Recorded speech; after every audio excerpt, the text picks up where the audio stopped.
प्यारे बच्चों नमस्कार। पिछले वीडियो में हमने linear differential equation with constant coefficient start किया था। उसके अंदर कुछ थोड़ा बहुत इंट्रोडक्शन मैंने बताया था। आज हम इसके बारे में थोड़ा सा और डिटेल्स के अंदर पढ़ेंगे। तो सबसे पहली बात तो जो लीनियर डिफरेंशियल इक्वेशन होती है वो किस फॉर्म की होती है, मैं यहाँ पे दोबारा से एक बार बता रहा हूँ उसको कि A not D N X bye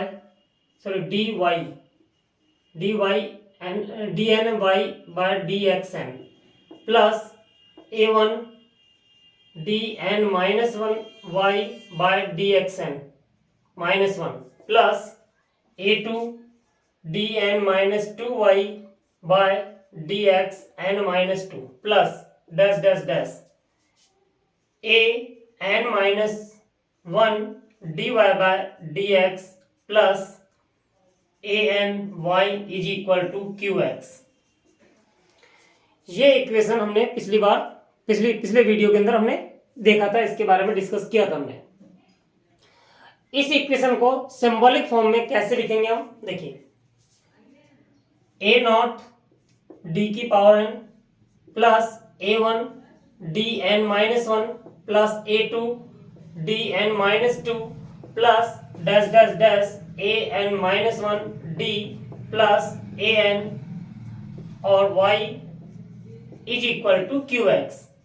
Q X in the sense कि x का फंक्शन है, ये क्यू एक्स जो है x का फंक्शन है। और यहाँ पे A nought A one A two A N minus one A N सभी यहाँ पर हमारे पास क्या है, कॉन्स्टेंट्स हैं। यही तो है कि linear differential equation with constant coefficient, अगर इनके कोफिशिएंट्स हमारे पास गुणांक जो है अचर हो, अचर गुणांकों वाले रैखिक अवकल समीकरण हम पढ़ रहे थे। तो कल मैंने आपको बताया था कि इसको सॉल्व करने के लिए हमारे पास इसका व्यापक हल निकालने के लिए हमें दो पार्ट्स में इसको सॉल्व करना पड़ेगा। पहला पार्ट होता है हमारे पास कॉम्प्लीमेंट्री फंक्शन या पूरक फलन, दूसरा पार्ट था इसका पार्टिकुलर इंटीग्रल यानी कि विशिष्ट समाकल या विशिष्ट हल निकालते हैं हम। तो पहले अगर हम CF निकालें, कॉम्प्लीमेंट्री फंक्शन या पूरक फलन अगर हम ज्ञात करें, तो पूरक फलन के लिए हमें यहाँ पे चाहिए एक एक्सिलरी इक्वेशन या सहायक समीकरण। इसको बोलते हैं हम सहायक समीकरण, सहायक समीकरण। और कल मैंने बताया था आपको कि ये सहायक समीकरण किस प्रकार से निकालते हैं। हमें सिर्फ क्या करना है, d की जगह पर m रखना है, y की जगह पर 1 रखना है और qx की जगह पर 0 रखना है। दोबारा सुनिएगा, d की जगह पर m रखना है, जहां पर भी d आ रहा है वहां पे m रखना है, y की जगह पर 1 रखना है और qx इसको हमें 0 बनाना है CF निकालने के लिए। तो सहायक समीकरण इसकी जो बनेगी वो होगी हमारे पास a नॉट m की power n plus a1 m की power n minus 1 plus a2 m की power n minus 2 plus dash dash dash, ये प्लस यहाँ पे प्लस है, ये प्लस है, A N minus one M plus A N is equal to 0 हो जाएगा, y की जगह पर हमने 1 रख दिया है। अब ये सहायक समीकरण जो आई हमारे पास, n के अंदर n घात का एक बहुपद हमें प्राप्त हो गया है। इसको हम सॉल्व करेंगे, सॉल्व करने के बाद n के मूल यहाँ पे ज्ञात करेंगे, रूट्स यहाँ पे निकालेंगे। अब हमारे पास अलग अलग केस हो सकते हैं। फर्स्ट केस क्या हो सकता है कि केस फर्स्ट,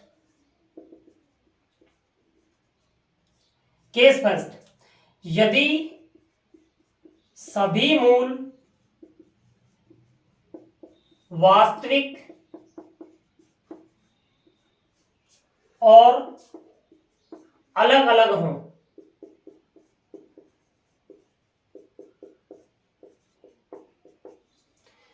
पहला केस हमारे पास क्या हो सकता है कि इसके जितने भी मूल निकल रहे हैं यानी कि m के मान, इस समीकरण को जब हम सॉल्व करेंगे, सॉल्व करने के बाद m की वैल्यूज निकलेंगी और यदि वो सारे के सारे जितने भी मूल निकले हमारे पास वो सारे वास्तविक हों और अलग अलग हों, तो हम मान लेते हैं कि इसके जो मूल जो निकल रहे हैं कि m बराबर m1 m2 m3 m4 dash dash dash mn।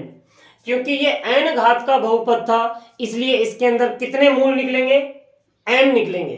m घात का तो n निकलेंगे, 2 घात का होता तो 2 मूल आते, 3 घात का होता तो 3 आते, 4 घात का होता तो 4 आते। और ये हमने माना हुआ है कि ये सारे सारे अलग अलग हैं। जब ये अलग अलग होंगे तो यहाँ पे CF जो होगा, CF कल मैंने बताया भी था कि कैसे निकलेगा, लेकिन आपको वो सारी चीजें नहीं करनी है। पिछली क्लास में जो पिछले वीडियो के अंदर मैंने बताया था वो नहीं करना आपने, आपको डायरेक्ट करना है इसको सॉल्व। तो यहाँ पे क्या आ जाएगा हमारे पास, पहला मूल क्या निकला था m1, इसको लिखिए आप C1 e की पावर m1x, प्लस दूसरा मूल था m2 C2 e की power m2x, plus C3 e की power m3x, plus dash dash dash, plus Cn e की पावर mnx। यानी कि जितने भी मूल थे उनको इस फॉर्म में हम दिखा देंगे और यही हमारा CF होगा, यही हमारा CF होगा। किसके लिए, केस फर्स्ट के लिए, यदि सभी मूल वास्तविक और अलग अलग हैं तो पहला केस तो ये हो गया हमारे पास। सेकंड केस में क्या हो सकता है कि सभी मूल वास्तविक तो हैं, लेकिन हो सकता है कि कुछ मूल रिपीट कर रहे हो, यानी कि कोई 2 मूल बराबर हो सकते हैं, 3 मूल बराबर हो सकते हैं, 4 मूल बराबर हो सकते हैं। तो उनको किस तरीके से हम सॉल्व करेंगे, तो मैं इसको सेकंड केस के अंदर आते हैं, सेकंड केस को देखते हैं कैसे निकालेंगे उनको। हम मान लेते हैं यहां पे केस सेकंड,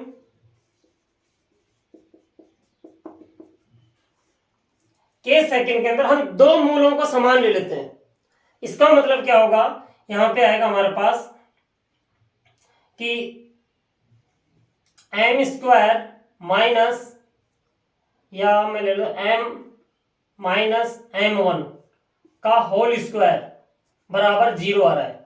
इसका एक फैक्टर लिया मैंने, m माइनस m1 का होल स्क्वायर, या m1 ही ले लेते हैं, m1 का whole square is equal to 0। तो इसके हमारे पास m माइनस m1 बराबर 0 और m माइनस m1 बराबर 0। तो m के 2 मूल आए, m1 और m के m1। ये हमारे पास 2 मूल आ गए कि m1 और m1 दोनों समान है। तो किस प्रकार से हम इसको सॉल्व करेंगे, देखिए मैं पूरा इसकी डेरिवेशन बता रहा हूं, सॉल्व करके कैसे निकालेंगे इसको। हम मान लेते हैं इसकी d माइनस m और d माइनस m y बराबर 0। मैंने m की जगह पर वापस d रख लिया है, m की जगह पे, क्योंकि मैंने अभी लिया था ना m minus m1 m minus m1, लेकिन मैंने इसका जो फैक्टर किया है, इसके जो फैक्टर करेंगे हम यहाँ पे, तो d की फॉर्म में रख लिया, मुझे सॉल्व करना है इसको, ठीक है। अब यहाँ पे हम लेट कर लेते हैं, let d minus m y बराबर v मान लेते हैं हम, इसको हमने v माना है, इसकी जगह पर v पुट करेंगे यहाँ पे, तो कितना होगा d minus m v is equal to 0, और ये बन जाएगा d v by D X minus M V is equal to 0। इस अवकल समीकरण को हमें सॉल्व करना है। देखो d का मतलब क्या है यहाँ पे, d बाय डी एक्स, और v साथ में था ही, तो dv by D X minus M V. अब इसको हम सॉल्व करेंगे तो dv by D X is equal to M V, तो v तो इधर आ जाएगा 1/v, dv is equal to M D X, और बोथ साइड आप इंटीग्रेशन कर देना, यहां से आ जाएगा log v is equal to M X plus C, M X plus सी। इसका मतलब यहाँ पे बेस e है, तो v की वैल्यू कितनी आ गई, e की पावर एम एक्स प्लस, इसको c1 ले लेना, c1, या हम इसको ऐसे भी ले सकते हैं e की power M X into e की पावर c1। e की पावर c1 भी एक कांस्टेंट ही है, तो मैं इसको c1 ही ले लेता हूं। तो v की वैल्यू हमारे पास कितनी आ गई, c1 e की पावर mx। अब हम क्या करेंगे कि हमने क्या माना था, d माइनस एम वाई बराबर v माना था, v की जगह पर हम ये पुट करेंगे और फिर उसके बाद हम इसको दोबारा से सॉल्व करेंगे। तो सॉल्व करने के लिए मैं ये इसको वापस मिटा रहा हूं, यहां से आप नोट कर लेना, इसको नोट करने के बाद में फिर आगे बढ़ते हैं।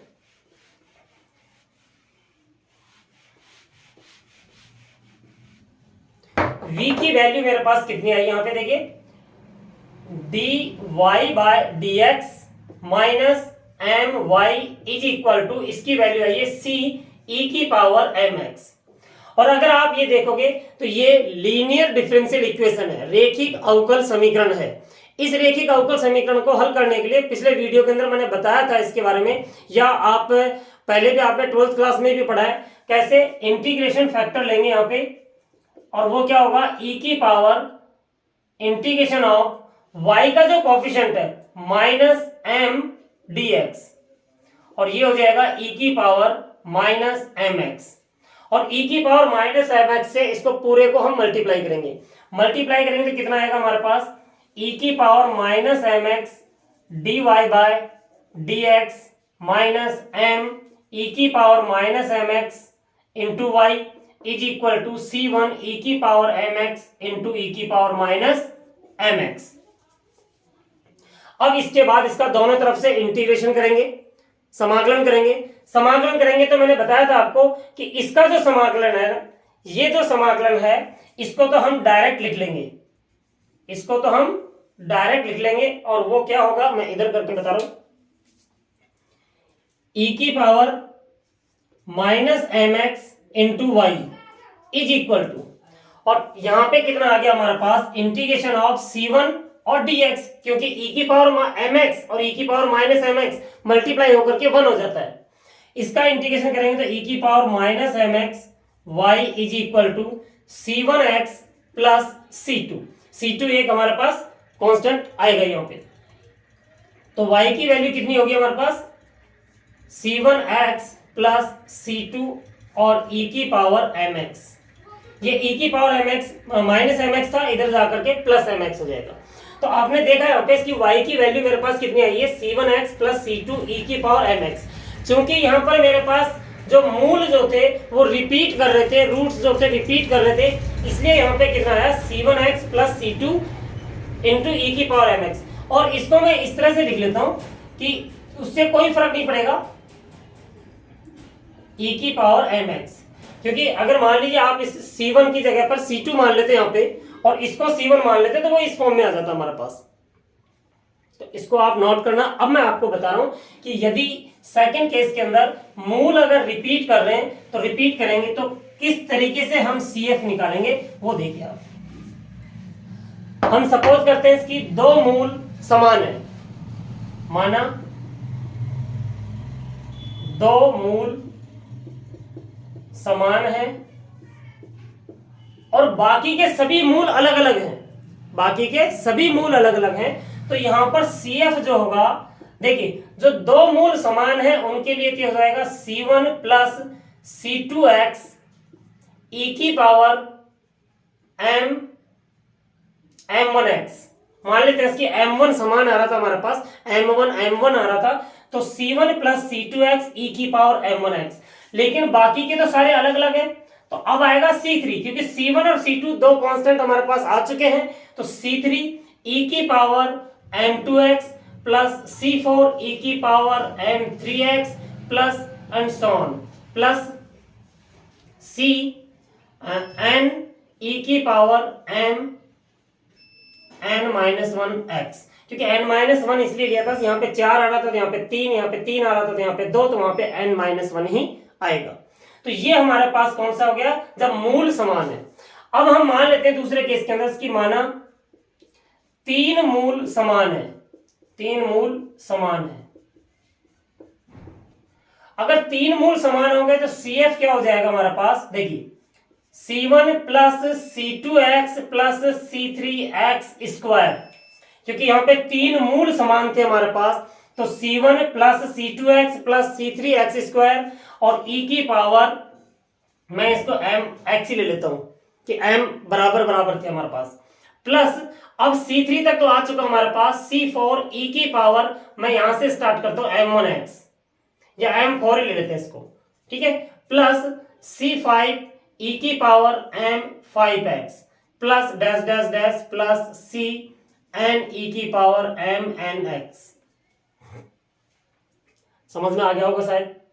अगर हमारे पास चार मूल समान होते तो क्या करते हम यहाँ पे C1 plus C2x plus C3x cube plus C4x की power, sorry C1 plus C2x plus C3x cube plus C4x की पावर 4, इस तरह से तीन मूल के लिए हो जाता हमारे पास। दो मूल होंगे x स्क्वायर तक, तीन मूल होंगे x क्यूब तक, तीन मूल होंगे तो हमारे पास क्या आएगा C1 plus C2x plus C3x square plus C4x cube और e की पावर mx, और फिर तो सारे अलग अलग हैं हमारे पास, वो सारे सारे आ जाएंगे यहाँ पे। तो आई थिंक समझ में आ गया होगा। तो अभी हमने दो केस देख लिए। फर्स्ट केस में तो क्या है कि सारे मूल अगर हमारे पास अलग अलग आ रहे हैं तो उनके लिए तो सभी के लिए अलग अलग आ जाएंगे ये। अगर दो मूल समान आ रहे हैं तो उसके लिए C1 प्लस C2x, तीन मूल अगर समान आ रहे हैं तो C1 plus C2x plus C3x square, चार मूल अगर समान आ रहे हैं तो C1 plus C2x plus C3x square plus C4x cube. अगर पांच मूल समान आ रहे हैं तो C5x की पावर 4 और आ जाएगा इसके अंदर, और आगे के वो सेम उसी तरीके से हम आगे लिखते चले जाएंगे इसी तरह से। ठीक, अब आता है हमारे पास थर्ड केस। अगर थर्ड केस के अंदर हमारे पास इमेजिनरी वैल्यू आ रही हो, काल्पनिक मूल आ रहे हो, काल्पनिक मूल आ रहे हो, तब कैसे करेंगे? केस थर्ड,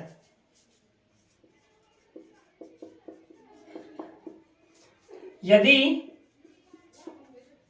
कुछ मूल काल्पनिक हो, कुछ मूल का मतलब सभी के बारे में नहीं बात कर रहे, कुछ मूल उसमें काल्पनिक भी हो सकते हैं। जब हम इसको सॉल्व करेंगे, क्योंकि n घात का बहुपद है, इसको सॉल्व करेंगे तो हो सकता है इसकी कुछ मूल इसके काल्पनिक हो सकते हैं। तो काल्पनिक होंगे तो मैं मान लेता हूं कि इसके m बराबर एक मूल जो था वो काल्पनिक है, alpha plus minus iota beta, इस तरह से हमने ले लेते हैं। यानी कि यहां पर दो मूल हो गए हमारे पास, alpha plus iota beta, alpha minus iota beta. ठीक, तो इसके लिए हम क्या करेंगे, CF जब बनाएंगे, CF is equal to C1 e की power alpha plus iota beta और x आ जाएगा, प्लस C2 e की power alpha minus iota beta और x आ जाएगा, और प्लस आगे के जो होंगे वो तो अलग अलग हो ही जाएंगे हमारे पास, C3 e की पावर mx, इस तरह से करके हम आगे तो निकाल लेंगे। मैं सिर्फ इन दो की बात कर रहा हूं, इसकी अगर काल्पनिक होंगे तो फिर हम कैसे सॉल्व करेंगे इसको। तो इसको आप ऐसे लिखिएगा कि C1 e की power alpha x into e की power iota beta x plus C2 e की power alpha x into e की power minus iota beta x। दोनों में से कॉमन क्या आ रहा है हमारे पास, e की पावर अल्फा x दोनों में से कॉमन आ रहा है, e की पावर C1 e की power iota beta x plus C2 e की power minus iota beta x, ये हमारे पास बच गया। अब आपने कॉम्प्लेक्स नंबर में पढ़ा होगा कि e की पावर आयोटा थीटा जो होता है इसको हम कैसे लिखते हैं, cos theta plus iota sine theta. ये नहीं पढ़ा है तो ध्यान रखना, ये चर घातांक के रूप में लिखा है और इसी को कॉम्प्लेक्स नंबर में ऐसे लिखते हैं हम, पोलर फॉर्म में। पोलर फॉर्म का ही दूसरा रूप ये भी है, इसकी e की पावर आयोटा थीटा के रूप में हम दिखा सकते हैं इसको। तो ये cos theta plus iota sine theta हो जाएगा। तो यहाँ पे अगर हम देखें तो कितना होगा, e की पावर अल्फा x तो आ ही रहा है हमारे पास C1, और ये हो जाएगा कि cos beta x plus iota sine beta x plus C2 cos minus beta x। तो कॉस माइनस बीटा x क्या होता है, कॉस x ही होता है, कॉस बीटा x ही हो जाएगा, और plus sign minus beta x, तो माइनस साइन बीटा x होगा, ये साइन बीटा x, ये हमारे पास निकल गया है। तो इसको मैं इधर सॉल्व कर रहा हूं, e की पावर अल्फा x। अब देखिए C1 cos beta x, C2 cos beta x, तो यहां पे बच गया हमारे पास C1 plus C2 cos beta x plus C1 minus C2 sign beta x। और देखिए यहां पर जो हमने कांस्टेंट लिया C1 डैश ले लेना, C2 dash, C1 dash C2 dash, C1 dash C2 dash, C1 dash C2 dash, C1 dash C2 dash, C1 dash C2 dash. तो यहां से जो निकल के आएगा e की power alpha x, C1 dash plus C2 dash एक बन जाएगा C1 cos beta X plus C1 dash minus C2 dash, इसको C2 ले लीजिएगा आप क्योंकि कांस्टेंट है, दोनों सब्ट्रैक्ट होकर के हमारे पास ये आ जाएंगे। तो यहाँ पे देखा आपने कि अगर हमारे पास मूल अगर काल्पनिक है तो वो इस फॉर्म में होगा, हमारे पास काल्पनिक होंगे तो alpha plus minus iota beta, यानी कि पेयर्स में आते हैं हमेशा, और पेयर्स में आते हैं क्योंकि हमारे पास दो हो गए यहाँ पे अलग अलग। तो C1 डैश ई की power alpha plus iota beta X plus C2 dash iota C dash 2 ई की power alpha minus iota beta x. और अब इसको हम अलग अलग कर लेंगे, इनको अलग अलग करेंगे, ई की पावर अल्फा एक्स कॉमन आ गया हमारे पास, ये बच गया ई की पावर आयोटा बीटा एक्स।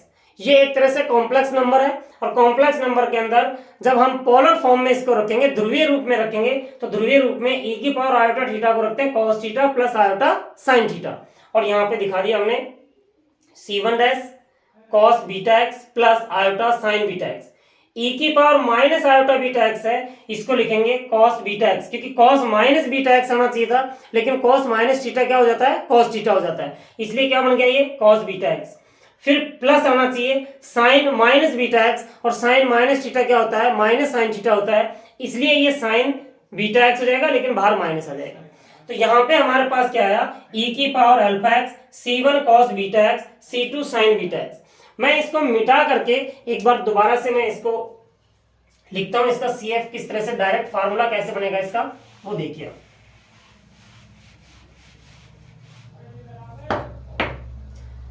यहां से CF निकाले हम, तो सबसे पहले ई की पावर, ये जो पहले वाला जो वास्तविक भाग जो है अल्फा एक्स, फिर ब्रैकेट में C1 कॉस, काल्पनिक भाग बीटा है beta X plus C2 sign काल्पनिक भाग एक्स।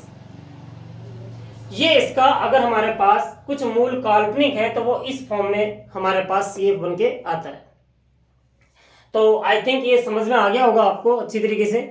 अगर नहीं समझ में आया तो इसको एक बार दोबारा से देखना। किसी भी प्रकार की कोई दिक्कत हो, कोई परेशानी हो तो आप कमेंट्स करके मेरे को बता सकते हैं कि इसमें ये प्रॉब्लम है, तो मैं नेक्स्ट वीडियो के अंदर जरूर उसको सॉर्ट आउट करूंगा। ठीक है, तो इनको समझना। अभी अगला वीडियो जो होगा उसके अंदर हम जो फर्स्ट एक्सरसाइज है थर्ड लेसन की, उसके कंप्लीट 15 क्वेश्चंस हैं, 15 के 15 क्वेश्चंस यहाँ पे बोर्ड पे हम करने वाले हैं। तो नेक्स्ट वीडियो को जरूर वॉच करना, चैनल को सब्सक्राइब कर देना और इसको शेयर कर देना आप अपने जो फ्रेंड्स हैं उनके बीच में, जिससे कि सभी इसको देख सकें। ठीक है बच्चों, धन्यवाद।